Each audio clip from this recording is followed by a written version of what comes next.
Hola, bienvenidos una vez más a Protestante Digital. Estamos contentos de volver a tener este espacio de entrevistas. Es verdad que estamos en una etapa estival de verano que a lo mejor no tenemos tanta actividad, pero sí aprovechamos pues, para poder acercarnos a temas que también puedan ser interesantes y que quizás no tengan tanto que ver con la actualidad, pero de alguna manera puedan contribuir a nuestro pensamiento, a nuestra manera de ver el mundo, a poder formarnos un poco más, y esa es la clave de la entrevista que tenemos en el día de hoy y la persona que nos acompaña. Voy a saludar ya y darle la bienvenida a Lucas Magnin. Gracias, Lucas, por estar con nosotros y dedicar este ratito para contarnos sobre tu nuevo libro. Dani, qué gustazo saludarte, gracias a vos, a Protestante Digital, que siempre tienen las puertas abiertas para establecer un diálogo y para intentar pensar un poquito lo que estamos viviendo, hacia dónde tenemos que ir, de dónde venimos. Eso es, y a dónde vamos también, por supuesto. Preguntas trascendentales, pero que desde luego sí tienen que ver con lo que vamos a estar conversando el día de hoy contigo. Primero, presentarte un poquito para quien no te conozca. Ahora mismo estás afincado en España, pero tú naciste en Argentina, desarrollaste allí parte de tu ministerio. Yo creo que hace como unos 10 años o así tuvimos una entrevista contigo en el que te presentábamos como músico. Estabas lanzando tu primer proyecto musical. Ahora ya han pasado unos años y ya tienes más de un disco y también estás más volcado en la parte de escritura, entiendo, ¿no? Así es, sí.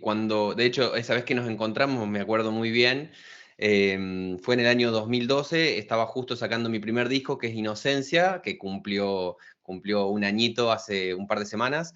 Y sí, efectivamente, después de varios años de estar como muy abocado y muy dedicado a la música, dando conciertos, produciendo y demás, sentí que era un buen momento para poner en pausa un poco ese proyecto y dedicarme un poco más a la cuestión de la escritura. Creo que es un poco las cosas, los beneficios y las complicaciones de tener muchos intereses. Uno no puede hacer todo al mismo tiempo, así que mientras estaba desarrollando la faceta más musical, la literatura estaba un poco en pausa y bueno, ahora es el momento de desarrollar la literatura. Quizás las canciones volverán en algún momento, ya veremos.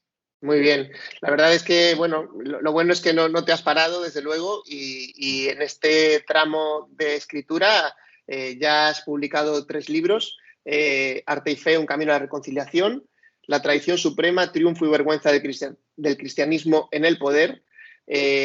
Bueno, 4 libros quizá, Cristianismo y posmodernidad, La rebelión de los santos, y ahora, que vamos a comentar, que acaba de publicar CLIE.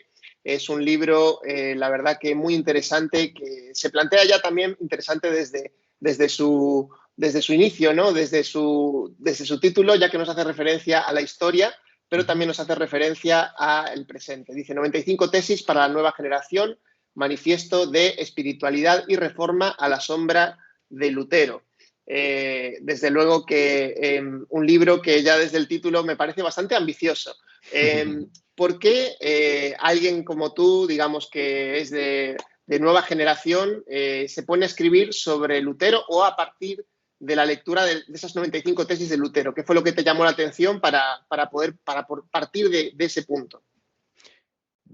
Digamos que en principio siempre me pareció una figura muy interesante Lutero, siempre me pareció como uno de esos personajes que convocan un montón de interpretaciones y de expectativas, ese tipo de personajes que están en el momento justo, en el lugar indicado y que movilizan una serie de procesos históricos, culturales, sociales, religiosos, que van mucho más allá de sí mismos, ¿no? Pienso, por ejemplo, en el ejemplo de Maradona en Argentina. Maradona en Argentina es un personaje que en sí mismo era un jugador de fútbol. No obstante, movilizaba procesos mucho más complejos, mucho más viscerales también. Y en ese sentido, pienso concretamente en una figura como Lutero y lo que significó en el siglo XVI y siguió significando después. Creo también que la innovación, la novedad, siempre está anclada en la tradición y la historia. Y este es un tema que de muchas formas ya lo vengo trabajando desde el libro de Cristianismo y Posmodernidad, La rebelión de los santos. He trabajado mucho en ese concepto de que necesariamente para mirar hacia adelante uno siempre se está apoyando sobre hombros de gigantes, como se dice, ¿no? De una u otra forma uno está dialogando con el pasado y hay una dialéctica muy interesante entre cómo nos ubicamos con conciencia de lo que pasó antes y con una previsión de lo que puede llegar a pasar después. Justo González, que fue de hecho quien prologó el nuevo libro, él tiene una idea que repite de muchas maneras a menudo, y es que si algo podemos llegar a saber acerca de cómo va a ser el futuro es porque miramos al pasado, ¿sí? Sabemos que más o menos entre las 6 y las 7:30 de la mañana va a salir el sol, porque hemos visto que eso se ha producido una y otra vez, una y otra vez. Lo mismo sucede con todo tipo de procesos, sean procesos sociales, culturales, incluso de nuestra propia psicología, y concretamente en este caso que tiene que ver con la espiritualidad y la reforma, con la vida cristiana, con el seguimiento de Jesús. De esta manera, sí o sí necesitamos, para poder mirar hacia adelante, tener conciencia de lo que pasó. En ese sentido, Lutero para mí es un catalizador, es alguien que Ujú, moviliza un montón de procesos, pero mi forma de dialogar con Lutero, porque eso es lo que hago, digamos, no sacralizo ni demonizo a Lutero, no es ni un santo ni un demonio, más bien es alguien con quien tengo gusto y tengo ganas de dialogar, ¿no? Que ujú. me parece una figura muy interesante para dar un montón de diálogos y desde su propia experiencia, desde su pensamiento, de su contexto histórico, ir iluminando un poco de nuestra propia experiencia cristiana en nuestros días. Ujú. Sí, es interesante que comentas en ese primer capítulo ese acercamiento a Lutero, que no se le tendría que sacralizar como a veces se hace, tampoco se le tiene que usar como un amuleto, ¿no? Tampoco tiene mucho sentido a veces incluso traer las polémicas o Ujú, las diatribas que él tuvo en su momento, porque la realidad no era la misma, ¿no? En este ujú, sentido, es un poco un aviso al cristianismo contemporáneo. Entiendo que por ahí también va el libro, ¿no? No es ujú, tanto mirar a la historia para traer lo que allí pasó y aplicarlo a lo que aquí está pasando, sino es más bien ver cómo enfrentaron los dilemas y de alguna ujú, manera ver cómo nosotros vamos a enfrentar los dilemas que tenemos hoy, ¿no? ujú. Sí, creo que es una tentación muy común la de buscar arquetipos en la historia. Es decir, claro, nuestro arquetipo de lo que debería ser el verdadero cristianismo es lo que sucedió en el siglo XVI. Estaba viendo, viste que en las redes sociales uno no sabe hasta qué punto la gente está hablando en serio y hasta qué punto es un meme lo que piensa la gente, ¿no? Porque todo se va Ujú, confundiendo con la exageración en la que convivimos, y había como comentarios que de verdad no sabía si eran en broma o no, que decían, claro, nuestra visión absoluta de lo que debería ser el verdadero cristianismo es lo que sucedió en Inglaterra a mediados del 1600, exactamente en esta fecha. Y ese es mm, como el deseo de buscar arquetipos, ¿no? Y hoy en día veo mucho esta tendencia en algunos grupos, y se ve muy fuerte en América Latina, que utilizan la noción de la reforma y la figura de la reforma como una especie de arquetipo del verdadero cristianismo. Y podríamos decir de igual manera que la iglesia primitiva es un arquetipo o puede ser un arquetipo del verdadero cristianismo. Y lo cierto es que en el siglo I, en el siglo XVI, en el siglo XXI, nos encontramos siempre ante la complejidad de tener que hacer un diálogo cultural. Es decir, nuestra propia experiencia de vida siempre está mediada por la cultura, lo mismo en el siglo XVI, lo mismo en el siglo I, y el punto es hasta qué nivel o en qué sentido vamos a ser testigos fieles del Evangelio en nuestra propia configuración cultural, no en un sentido arquetípico, ¿no?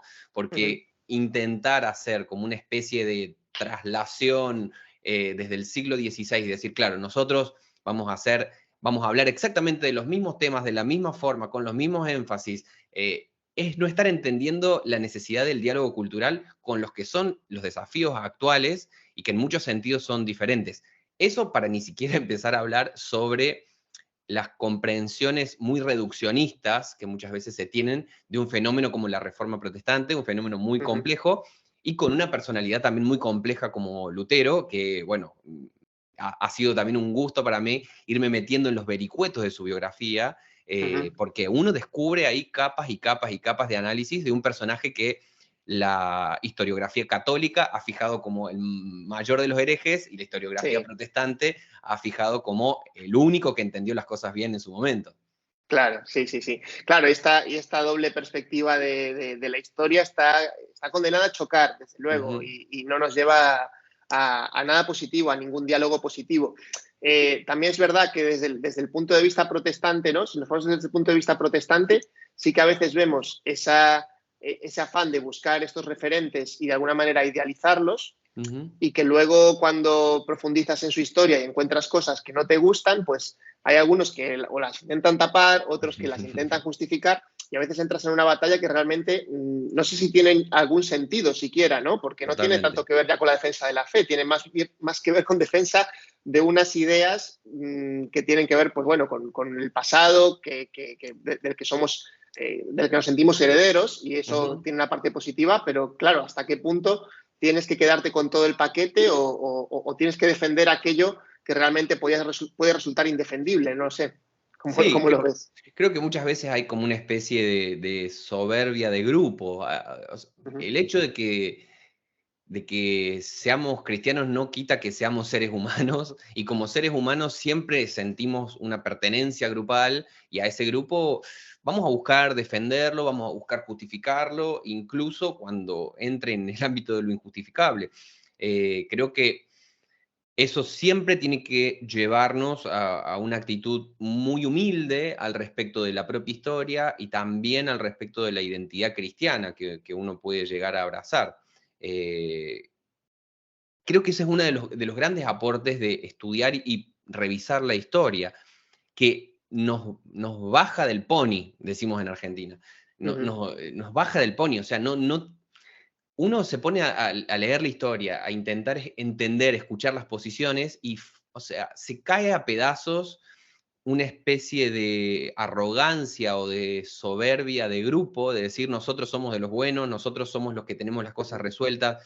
Lo cierto es que la historia y la realidad realmente es muy compleja, y si esa complejidad lo único que hace es llevarnos a una versión sencilla de que nosotros somos los únicos que estamos en lo correcto, los únicos que entendimos todas las cosas bien, ciertamente estamos siendo muy, no, creo que se dice en inglés cherry picking, como Ujú, agarrando elementos muy sueltos de la historia y estamos diciendo, nos vamos a quedar con esto, con esto, con esto, con esto. A ujú. mí me parece una deshonestidad intelectual. Claro, claro, entiendo. En ese diálogo con Lutero que entablas, eliges este formato de las 95 tesis, que bueno, es un formato que apunta a la figura de Lutero y a una de las cosas más importantes que se podría decir que él hizo, o más conocidas, con Ujú. esas 95 tesis con las que de alguna manera desafiaba el momento en el que la Iglesia se estaba encontrando en aquel momento, ¿no? Y la sociedad. ¿De alguna manera con este libro pretendes algo así también? ¿O más o menos, o lo has planteado de otra manera? Explícanos un poquito. Es interesante que lo más conocido que escribió Lutero son las 95 tesis, pero probablemente es de sus textos menos importantes a nivel teológico. Ujú, De hecho, un par de semanas antes de publicar las 95 tesis, Lutero había publicado otro texto que eran 97 tesis, y que ah, no tenían que ver con las indulgencias, como en este caso, sino que tenían que ver con la teología escolástica. Las 97 tesis sobre la escolástica son realmente textos muy importantes para comprender el pensamiento de Lutero, y que marcaban el camino de lo que después terminaría siendo la Reforma Protestante. Lo cierto es que las 95 tesis fueron muy célebres, pero no por los motivos que quería Lutero. mm, Eso es lo que pasó, digamos. Fueron muy célebres porque metió el dedo en la llaga, digamos. ujú, A diferencia de las 97 tesis contra la escolástica, que salieron también en 1517, que se dirigían a un problema muy específico de la vida académica de ese entonces, las 95 tesis contra las indulgencias tenían que ver con un factor económico. Y como tal, metió el dedo en la llaga. ¿Sí? Metió el dedo ujú, en la llaga. Había muchos intereses políticos, económicos, territoriales dentro de la Alemania de su tiempo, que convocaron las 95 tesis a todas esas fuerzas, a todos esos intereses que andaban dando vuelta, y usaron esas 95 tesis como un caballito de batallas para disputar los sentidos contra Roma, contra el emperador, etcétera, ¿no? Ciertamente que está un poco el deseo de que estas 95 tesis mías tengan un poco esa consecuencia de despertar como mínimo el diálogo, como mínimo la ujú. pregunta, y ojalá también que sean un manifiesto, por eso el subtítulo, ¿no? Un manifiesto. Un manifiesto tiene la capacidad de decir, hacia acá vamos, ¿sí? Es programático un manifiesto. Lo utilizaron mucho las vanguardias artísticas de la primera mitad del siglo XX, la idea de escribir una especie de hoja de ruta, ¿sí? Esto es lo que nosotros creemos, para acá vamos, y en ese sentido este manifiesto de espiritualidad y reforma a la sombra de Lutero para las nuevas generaciones ciertamente quiere movilizar un montón de cosas. No obstante, no considero que este manifiesto, y probablemente ningún manifiesto, sea definitivo.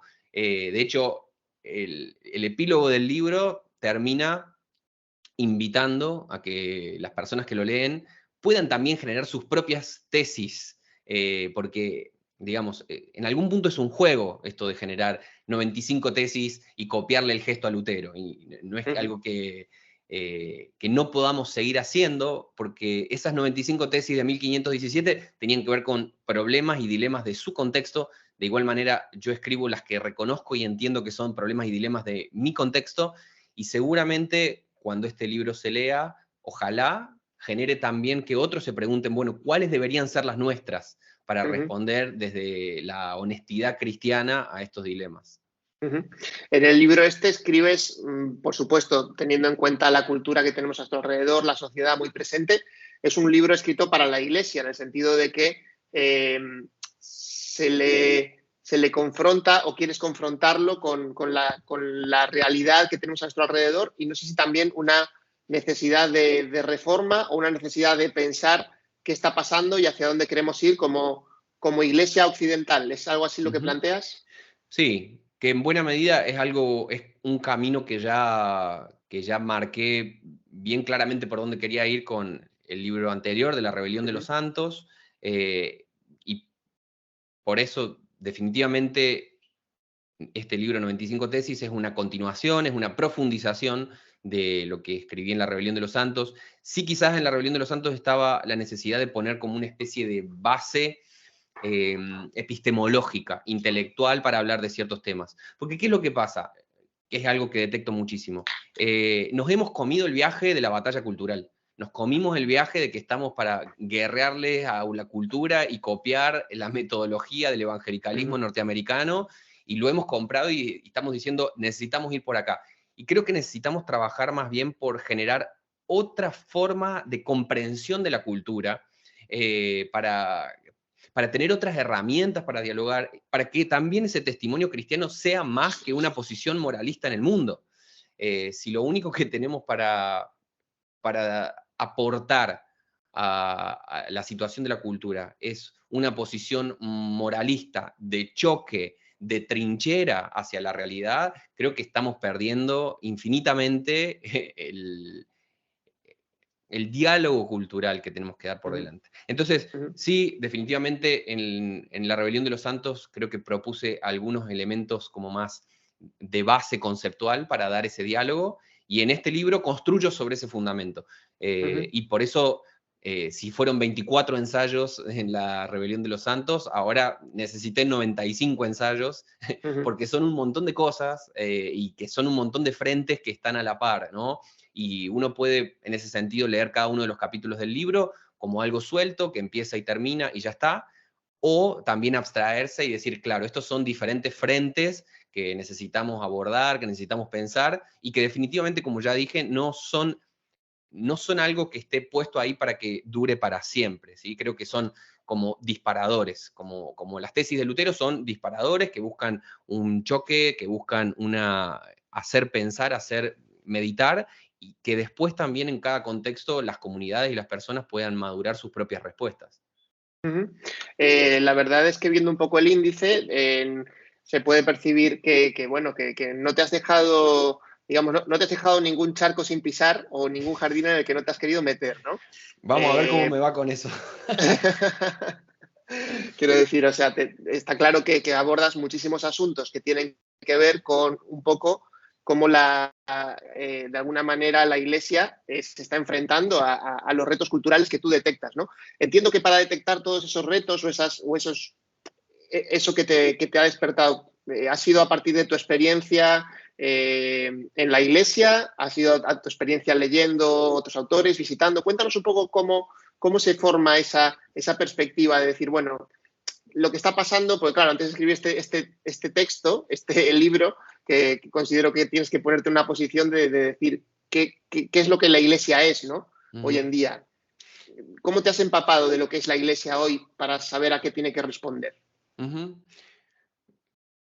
Creo que si tuviera que decir, quizás me considero un autor o un pensador de frontera. Quizás hay algunas personas que escriben teología muy desde adentro, por así decirlo, con una noción muy impregnada casi únicamente de las cosas que se hablan, se piensan, se dicen, se sienten al interior de las comunidades cristianas. Y eso ciertamente aporta valor en muchos sentidos, porque hay un know-how, hay un gran conocimiento, digamos, de esa experiencia de las comunidades. Hay otros quizás que hablan sobre espiritualidad o sobre teología, pero muy desde afuera de la experiencia de las comunidades, más quizás en un sentido académico para algunos, ¿sí? Como una especie de profesión que se da en la visión o en la imagen típica del escritor en su torre de marfil, ¿no? Como Ujú. lejos de la experiencia comunitaria. En ese sentido yo me considero o intento ser un autor de frontera, que logra, que sabe hablar ambos idiomas, por así decirlo.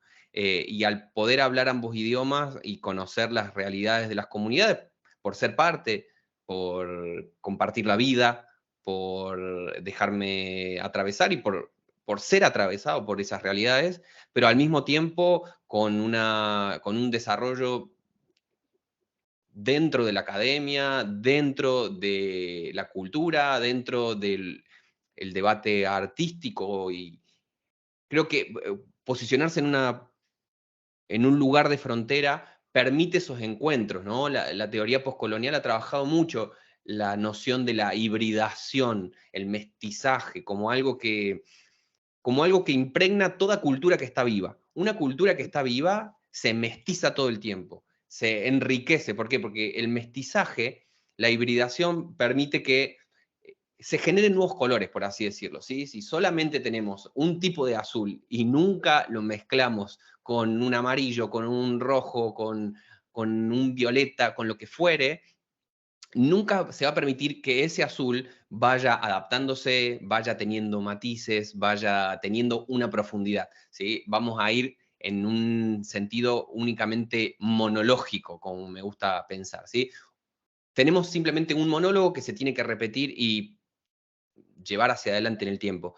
Creo que cuando nos ponemos en una situación de diálogo con la cultura, con el arte, con la historia del pensamiento cristiano, con las necesidades y las situaciones que se viven al interior de la comunidad cristiana, con la filosofía, con la sociología, con la antropología.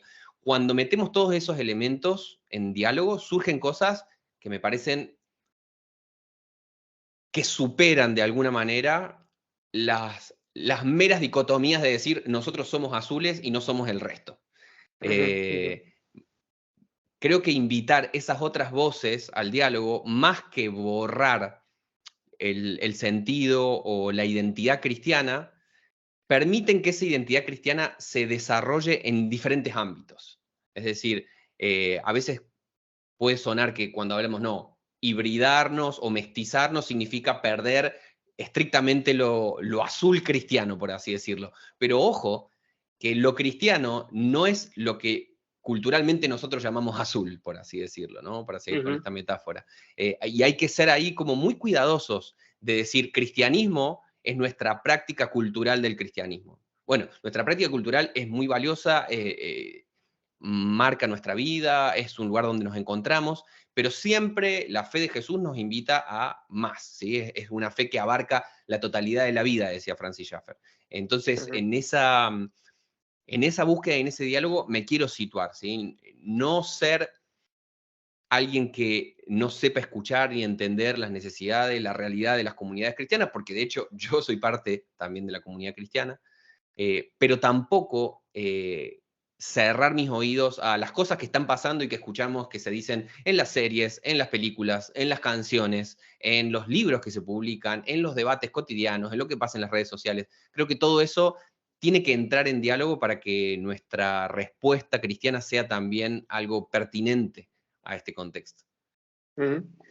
La verdad es que mencionas bastantes veces ya el término diálogo y desde luego que en el libro lo podemos encontrar dialogando con el pasado en un sentido, dialogando con diferentes autores, con el presente también, como has dicho ahora, con nuestra cultura, con las referencias culturales que tenemos a nuestro alrededor, con la realidad de la Iglesia, pero también en un contexto como es el de hoy, de la información, de que estamos constantemente recibiendo impulsos informativos, contenidos que consumir y que parece, o al menos eso plantean muchos, ¿no? Que parece que nos cuesta más dialogar, ¿no? Parece que no es fácil situarse en ese punto. ¿Cómo podemos como iglesia de alguna manera recuperar ese espíritu dialogante cuando incluso no solo dentro nuestro, sino vemos a nuestro alrededor que cada vez parece que hay menos posibilidades de diálogo y más trincheras, más grupos Ujú. afirmados en torno a lo que ellos creen y lo que presentan y cada vez más cerrado, ¿no? Más impenetrable. Ujú. Sí, creo que este es un gran problema. Lo vivimos en el ámbito de la fe, pero está presente por doquier.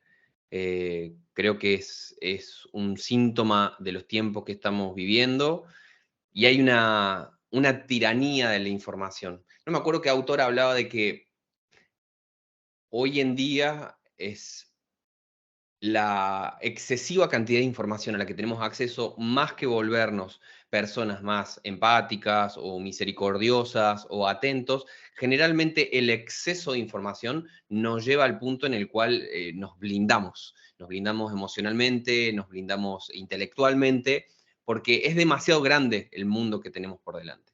Eh, y aunque esa es la tendencia natural, aunque esa es la búsqueda natural, yo diría que eso también implica traicionar la misión de la iglesia, porque la misión de la iglesia desde el vamos tiene que ver con el diálogo entre lo divino y lo humano.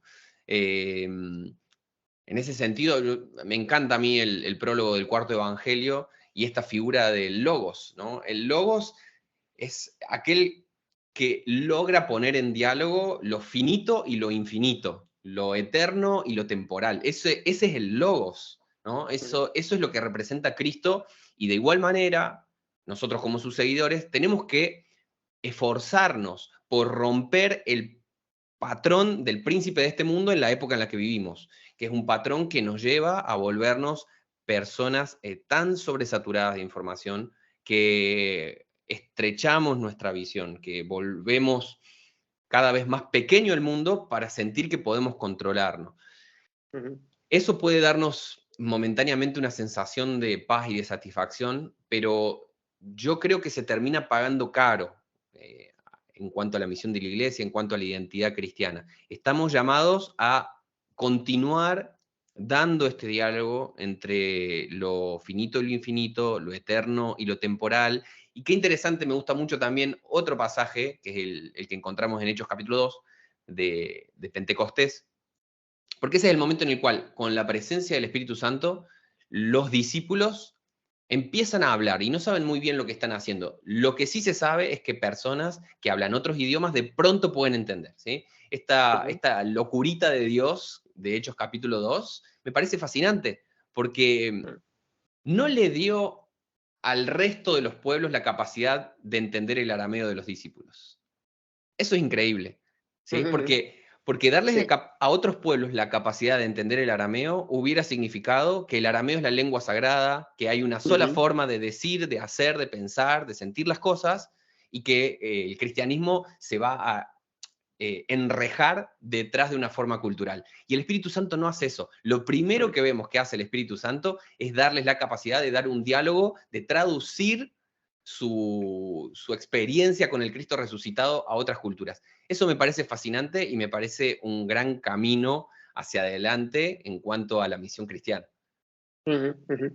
Ese ejemplo que dabas es muy bueno y nos puede servir para aplicar también el día de hoy, como decías, ¿no? Pensando en los desafíos que tenemos a veces para poder dialogar con, ya no a veces con culturas no alcanzadas, como podía haber a lo Ujú, mejor siglo XX, aunque la siga habiendo, pero cada vez menos, ¿no? Sino con otros grupos culturales que están a nuestro alrededor, pero que a lo mejor han cortado ya cualquier tipo de camino ujú, con la iglesia, ¿no?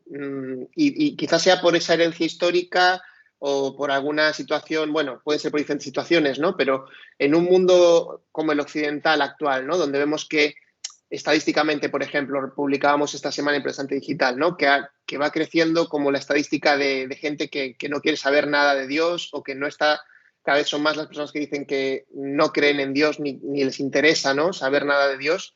Eh, ¿Cómo hacemos misión hacia esta cultura, ¿no? Nuestra, que ujú, es postcristiana, pero no sé si ya es tan postcristiana que ya lo de cristiana ya no le queda casi nada. ujú.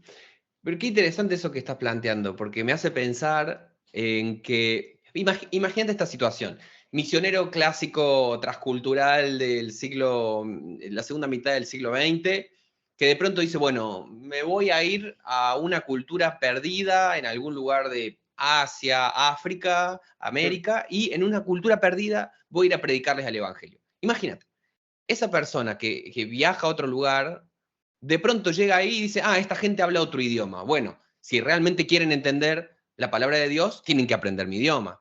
Si realmente quieren aprender de Dios, yo voy a hablarles en el español que yo conozco, porque es mi lengua y porque es la cosa que yo conozco y como Dios hace las cosas en mi vida, yo les voy a hablar así y si no entienden, bueno, que no lo entiendan, será su problema. Y no solamente eso, sino que también tienen que aprender a hablar de los temas y de las preocupaciones que a mí me importan. Si nos encontráramos con un misionero con esas características, nos sentiríamos horrorizados de que pueda existir una persona tan arrogante y tan poco empapada de la misericordia de Dios como para hablar en esos términos. Y sin embargo, en nuestra propia cultura es mucho más difícil vivir con esas pautas. O sea, porque cuando estamos hablando de una cultura lejana, buenísimo, como que te preparas toda la vida y vas pensando y aprendes su idioma y aprendes su cultura y sus ritos y su forma y su vestimenta, su comida. ¿Qué pasa cuando esa es nuestra propia cultura? ¿Qué pasa cuando en nuestra propia cultura ya estamos viviendo en ambientes pluriculturales? Eso es así en Occidente, ¿sí? En una sociedad globalizada estamos viviendo en ambientes pluriculturales, lo que significa que cada vez que nos encontramos con alguien, más que reaccionar instintivamente y decir, esta persona está en lo equivocado y yo estoy del lado de lo correcto y le voy a hablar en mi propio idioma extranjero, en sociedades globalizadas, en sociedades postcristianas, nos vemos de vuelta en la situación de ir a dar una misión prácticamente transcultural en un sentido clásico, ¿no? Estamos cruzando culturas, por más que suceda en la cuadra de mi casa. Estamos cruzando culturas porque ya no estamos hablando de un mundo monolítico formado en una tradición ética judeocristiana. Esa situación ya se ha ido mestizando desde hace mucho tiempo y para dar el diálogo cultural, para dar esta misión cultural, creo que es muy valioso poder decir, bueno, cada vez que yo me voy a encontrar con una persona, por más que sea mi amigo, por más que sea mi compañero de trabajo, tengo que ir con la disposición, con el ánimo, con la capacidad de dialogar, con la paciencia y con el deseo de aprender del otro, como si me estuviera metiendo en un pueblo perdido, en una misión transcultural, según la hemos entendido clásicamente por las misiones del siglo XIX y el siglo XX.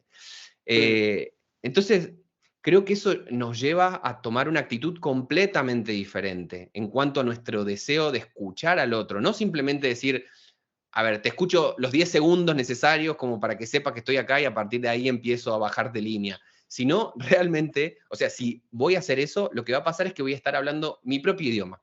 Y el que está ahí, por más que haya crecido en mi mismo contexto, no va a entender lo que le digo. Y yo me voy a ir enojadísimo y probablemente decepcionado y probablemente sintiendo que el juicio de Dios está viniendo en masa a su vida. No obstante, quizás esa persona ni siquiera logró entendernos. Claro. Es un poco el problema, ¿no? Que podemos encontrarnos en ese diálogo si realmente no queremos de alguna manera soltar esa actitud de la que hablabas antes, ¿no? Del que parte creyendo que lo tiene, que lo sabe todo o que tiene toda la razón. Ujú. De todas maneras, también digamos que por el otro lado hay quien pueda sentirse también atemorizado de que si se acerca demasiado o si intenta de alguna manera conectar con los intereses o con las dinámicas o con las preguntas que las personas a su alrededor puedan tener, que ya no tienen nada de cristiano, por así decirlo, de lo que considerábamos cristiano, pues que se acabe diluyendo la esencia del mensaje cristiano. No sé si esto también lo abordas en el libro de Ujú. alguna manera y cómo respondemos también a este posible peligro que podamos Ujú. encontrarnos. Sí, ese es un tema que abordo en varios ensayos, de una manera u otra. En uno de los ensayos, por ejemplo, hablo acerca de el llamado a un compromiso y una lealtad completa con el Evangelio en el proceso de reforma, en el proceso de la búsqueda de espiritualidad e incluso en un proceso profético, en el Uh-huh. sentido del Antiguo Testamento, bien del Antiguo Testamento, de lo que los profetas hacían para el pueblo de Dios en el Antiguo Testamento.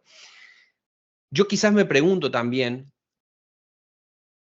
¿hasta qué punto mantener las cosas en una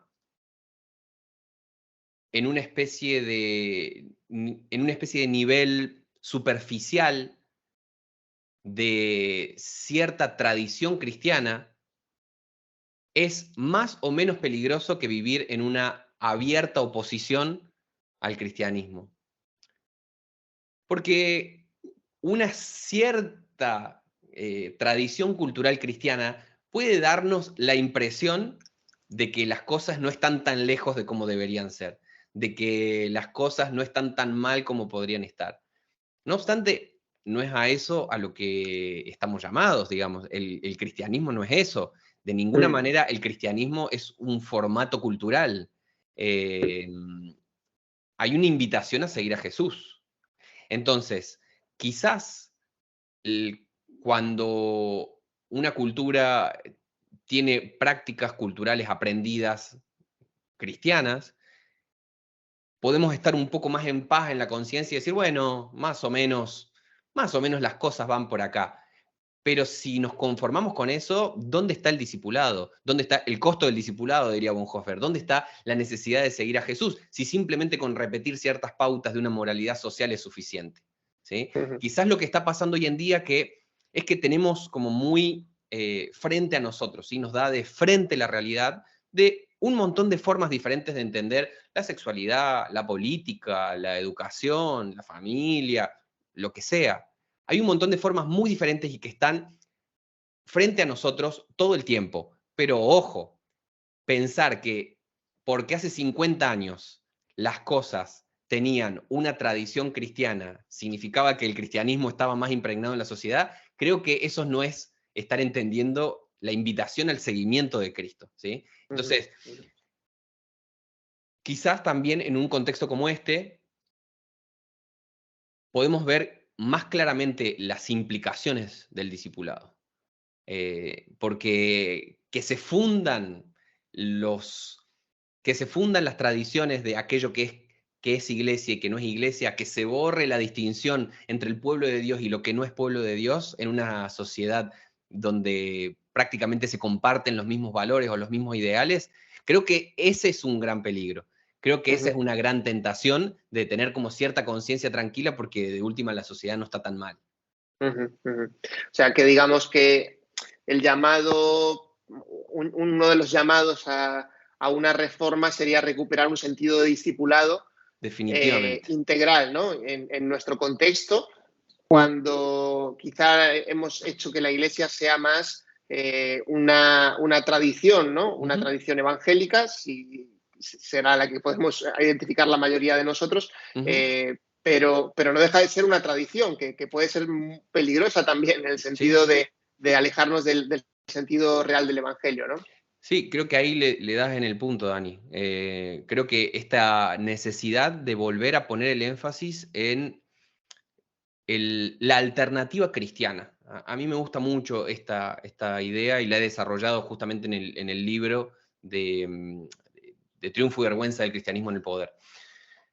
La comunidad cristiana primitiva es una comunidad que se asumió como alternativa, se asumió como un pueblo de Dios que en su contexto necesitaba ser una alternativa. De igual manera, esa es la lógica que encontramos en el Antiguo Testamento. Israel está llamado para ser una alternativa. Es el pueblo del Éxodo, es el pueblo que sale para ser una alternativa. Es un pueblo que muestra en su propia existencia que seguir a Dios y vivir para Dios no solamente me da una especie de seguridad religiosa, sino que también crea sociedades que se parecen más al reino de Dios, ¿no? El reino de Dios y su justicia. Quizás nos hemos conformado con una idea de que, bueno, lo importante es que yo esté en paz con Dios, ¿sí? Yo pido perdón, yo estoy en paz con Dios, yo acepté a Jesús en mi corazón y ahí se cierra el asunto. Pero hay que tener cuidado porque algo que vengo pensando bastante es que en América Latina se ve mucho desde hace un par de décadas que el crecimiento de los grupos evangélicos ya no sucede tanto por conversiones, como sí podía llegar a suceder en los años 80, como en los 90. Desde hace un tiempo los sociólogos de la religión vienen detectando que el cristianismo evangélico, al menos en América Latina, está creciendo por herencia. Es decir, son los hijos, son los nietos de los evangélicos los que siguen participando de las iglesias. Y puede ser que eso suceda por una conversión real, efectivamente, o puede ser por el típico argumento que los protestantes hemos levantado contra la Iglesia Católica, de decir, claro, ustedes hacen esto por cultura, ustedes hacen esto por tradición, acá no hay un cambio de vida. ¿Qué nos hace pensar que ciertas prácticas, como decir, acepto a Cristo en mi corazón, no tengan más de práctica cultural aprendida de lo que tenemos que hacer como mientras somos personas y mientras vamos creciendo? Y no necesariamente de un discipulado cristiano, porque la invitación no es aceptar a Jesús en mi corazón, sino es seguir a Jesús en el camino, ¿sí? Ser discípulos de Cristo, esa es la invitación. Entonces, mientras más nos ponemos a reflexionar en este tipo de situaciones culturales, más nos vemos con el hecho de que es un tema muy complejo, que no hay respuestas sencillas, y abogar por respuestas sencillas es estar pidiendo que se metan muchas cosas debajo de la alfombra. Pues la verdad es que son muchos temas que ya hemos tocado y que seguro que podríamos seguir porque el libro da para mucho, son 95 tesis y hay muchísimos temas Creo que en hablamos ellos. de 2 o 3. Sí, por eso, de 95. Tenemos que hacer una serie entera, ¿eh? Pero bueno, quizá sí me gustaría uno más que hemos tocado un poco, pero quizá de manera más específica. Hoy en día, la verdad es que hablábamos antes, ¿no?, de la sobreinformación, pero centrando más en el tema en las redes sociales, ¿no?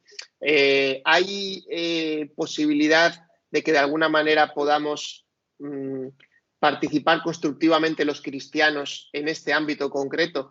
Porque vemos pues muchas personas que a veces están de alguna manera generando una comunidad a su alrededor, a veces en base a la confrontación y una comunidad cristiana, y otros que de alguna manera no se sienten cómodos con ese modelo, pero que de alguna manera también cuando alguien piensa en un cristiano evangélico, pues dice, pues como este que vi en YouTube o quiero decir, este tipo de situaciones. ¿Cómo podemos hacer para que como cristianos participar en este foro tan importante y de alguna manera llevar a Cristo, ¿no? A dar un testimonio fiel de Cristo y un testimonio también de alguna manera que le glorifique a Él, ¿no? Y que muestre las buenas obras también que podamos tener, ¿no? Que de alguna manera que sea un testimonio positivo. Sí, estaba viendo si encontraba uno de los ensayos donde hablo un poquito de eso, pero no sé si lo voy a encontrar, son un montón.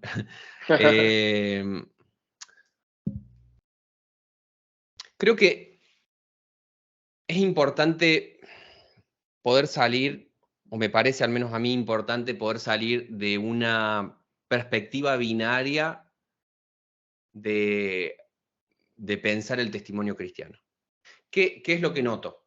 Existen algunos cristianos que quizás son los que están tomando una actitud más, más visible, ¿sí? Lo que podríamos decir son, a nivel numérico, son más hegemónicos dentro de las iglesias evangélicas, que defienden un cristianismo donde la base tiene que ver con, por ejemplo, la pureza sexual, por ejemplo, con una forma de entender cómo congregarse en la iglesia local, una vida, lo que podríamos llamar una perspectiva de corte conservador, ¿sí? Y otros grupos cristianos también, evangélicos, muchos de ellos, están notando o poniendo el énfasis en aspectos que tienen que ver más quizás con algunas cuestiones de justicia social, algunas cuestiones o perspectivas que dicen el seguimiento cristiano más bien tiene que ver con trabajar por estas causas y ser consciente de estos abusos, etc. Creo que no hace falta que siga como dando el ejemplo, creo que se entiende el punto. Creo que debemos animarnos a salir de la dicotomía de decir, ¿es esto o esto?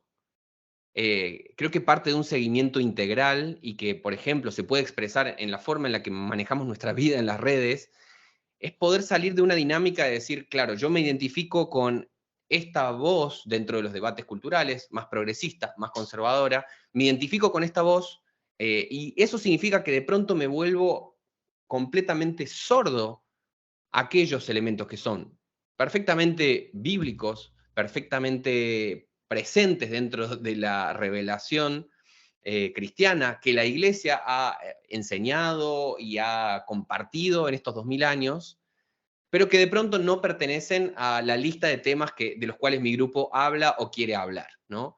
Entonces, más que un esto o lo otro, creo que estamos llamados a un esto y lo otro, porque estamos justamente buscando un seguimiento integral cristiano, estamos buscando un discipulado integral que va a tener una dimensión con temas que, por ejemplo, se abordan en grupos más conservadores, pero que también va a tener una dimensión en grupos que son de tipo más progresista. Y pensar que solamente los grupos conservadores o las voces conservadoras son las que están entendiendo la misión de Dios, o en su defecto, que por el contrario, los conservadores no entienden nada y los que realmente están entendiendo lo que Dios está haciendo en el mundo son los progresistas, ese tipo de miradas binarias me parece que no construyen y que nos impiden la posibilidad de escuchar qué es lo valioso que el otro está notando, por ejemplo. ¿Sí? Cuando tengo una persona que me está hablando de este tema, de este tema, de este tema, poder intentar al menos escuchar qué es lo valioso, cuál es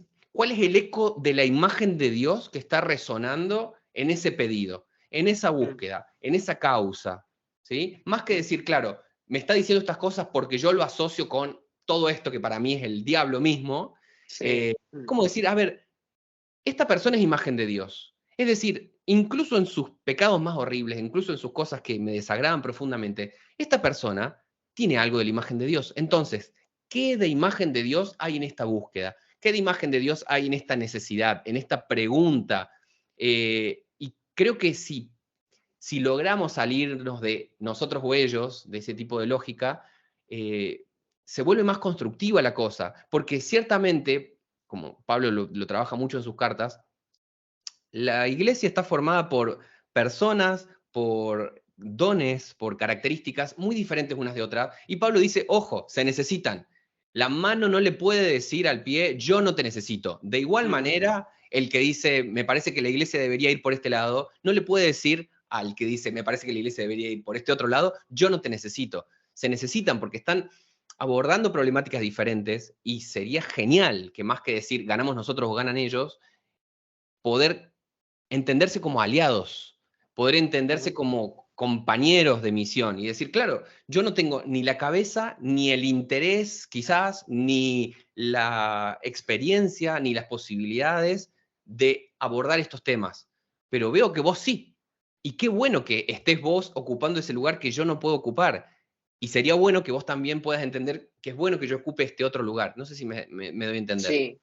Sí, claro, o sea, un poco en la línea que decíamos antes, ¿no? Que decías antes de buscar un espacio en el que podamos ser más constructivos y no tan confrontacionales, tanto a nivel interno, por así decirlo, en la Iglesia, como también de cara a la sociedad, ¿no? Ujú.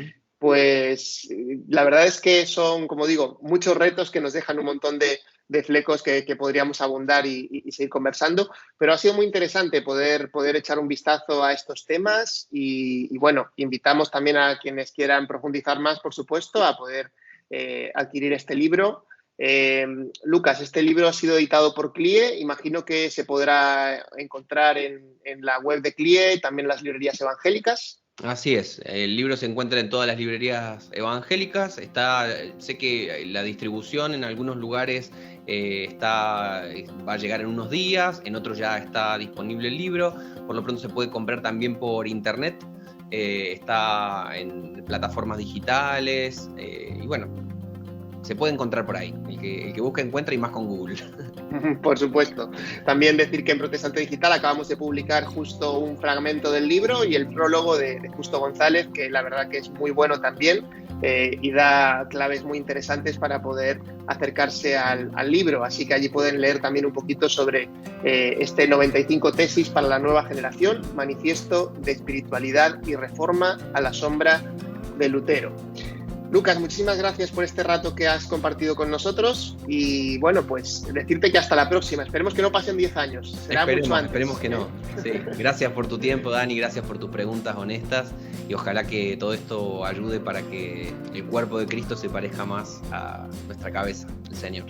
Sí, señor, ese es el deseo que todos tenemos, seguir construyendo y que el Evangelio avance y crezca y la Iglesia, desde luego, podamos ser más parecidos a nuestro modelo que es Jesús. Gracias, Lucas, por este tiempo. Gracias también a todos los que nos han acompañado hasta este momento, ya sea a través de este canal o escuchándonos por el podcast. Y ya saben que en Protestante Digital seguiremos intentando informar, intentando traer cosas interesantes, importantes para poder seguir la actualidad y para poder también poder trazar mejores puentes con nuestra cultura, con aquello que nos rodea. Gracias y que el Señor les bendiga.